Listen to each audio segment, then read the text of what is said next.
Otep à tous, bien-aimés frères et sœurs. Christophe Lutundula, ministre congolais de la RDC, des Affaires étrangères, avertit la communauté internationale que le Rwanda est en train de préparer un génocide contre les Hutus sur le sol congolais. Et il dit que les Rwandais veulent venir tuer les Hutus qui sont installés au Congo. Et il appelle à l'aide de la communauté internationale. Mais ça dit que, vous savez, ce sont ce qu'on appelle des têtes à claques. Quand il est parti ouvrir l'ambassade de la RDC, inaugurer plutôt un consulat de la RDC en Ukraine, il avait averti la communauté internationale, il avait demandé le soutien de la communauté internationale. Il s'est levé, il est parti. Depuis quand il est parti en Russie pour aller acheter des armes comme le demande le peuple?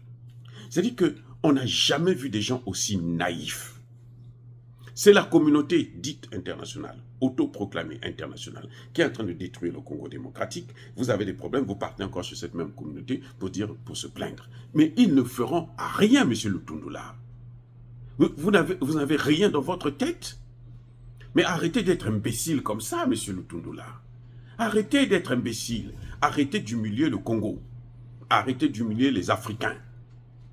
Les Congolais ne sont pas des idiots. C'est vous qui êtes des idiots.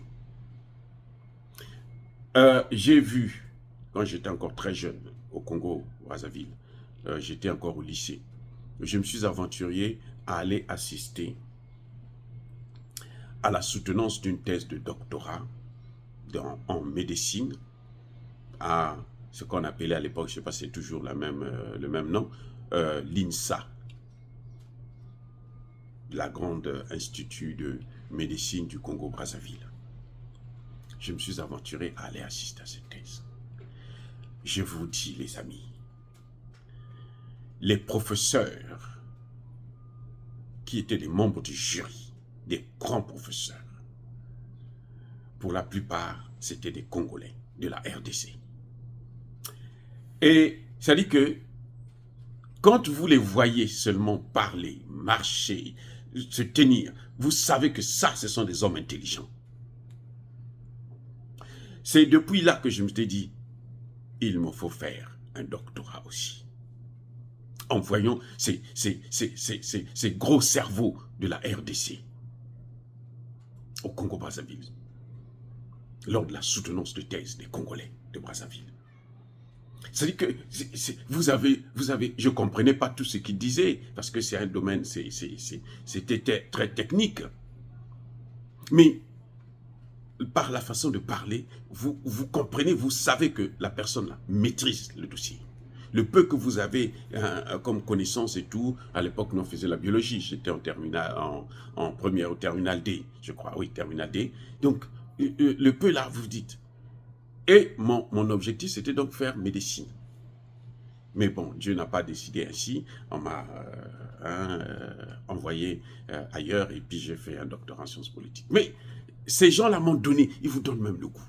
Et quand vous voyez ces cadres-là, ces gens-là, ces ministres, ces présidents comme les Tshisekedi et tout, vous êtes dégoûtés, vous vous dites non, ce n'est pas les mêmes personnes.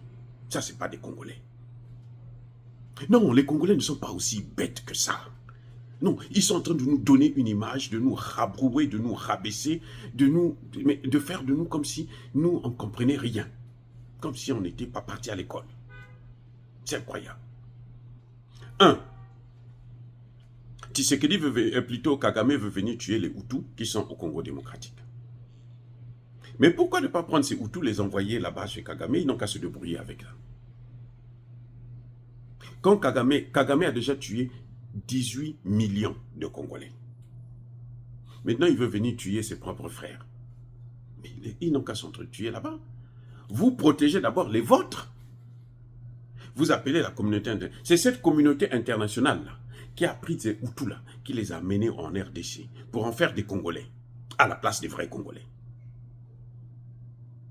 Et ces Hutus-là qui sont la cause des incursions de la guerre que nous voyons à l'Est. Mais c'est le prétexte que Kagame utilise. mais prenez-les, envoyez-les chez eux. Le Rwanda, c'est pour eux. Envoyez-les au Rwanda. C'est-à-dire que je ne comprends rien.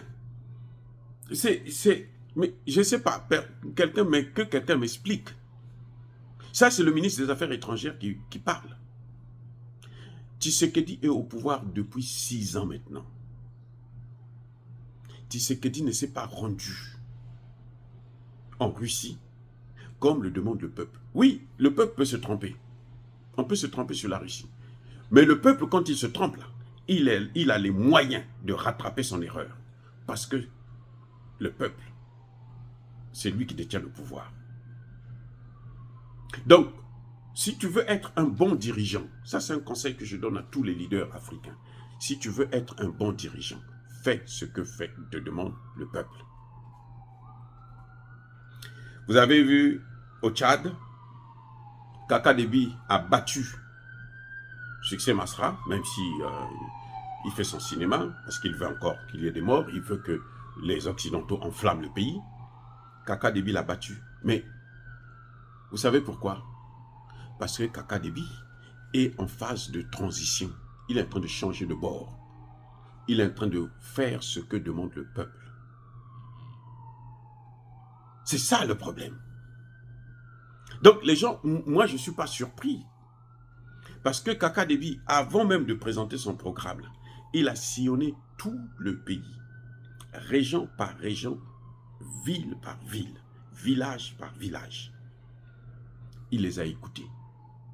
Pendant la campagne, il est venu avec un projet, dit, bon, voilà ce que vous m'avez demandé, voilà ce que moi je peux faire pour vous. Et vous êtes surpris que quelqu'un comme ça ne puisse gagner l'élection? Non, sauf si on est en Occident, sauf si on est un endocolon. La réalité, c'est ça. Oui, il a été l'homme des Français et autres, il les a suivis, mais il a vite compris que non, la voilà, ça va me détruire. Puisque ils sont en train de demander le départ des bases militaires. Il a commencé avec les Américains, il va finir avec les Français aussi, comme l'a fait le Niger, son frère nigérien.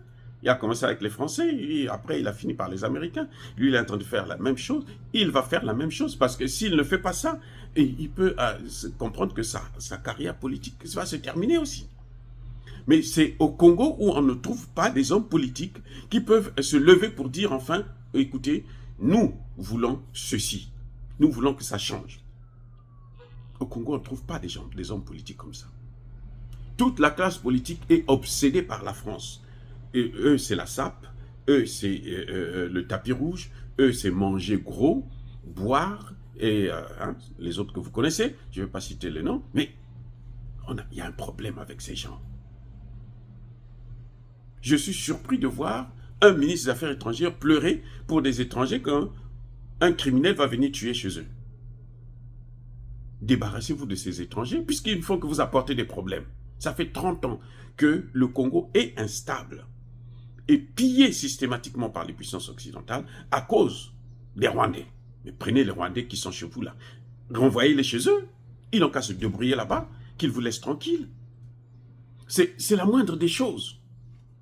Nous, on ne peut pas continuer à pleurer les nôtres à cause des Rwandais parce qu'on veut faire l'humanitaire, parce que la communauté dite internationale veut que nous, on puisse accueillir la misère du monde. Non. Alors que nous-mêmes, on est dans la misère. Il y a un problème avec ces Congolais.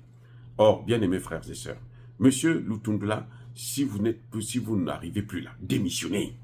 Vous savez qu'il y a maintenant des gens qui demandent la démission de Tshisekedi. Alors, je demande la démission de ce Lutundula aussi. J'espère que dans le prochain gouvernement, on ne va pas le garder. Allez, soyez bénis, soyez abondamment bénis par le Dieu de Kémité, par nos ancêtres évangélisés. Vive l'Afrique éternelle, j'ai dit et j'assume.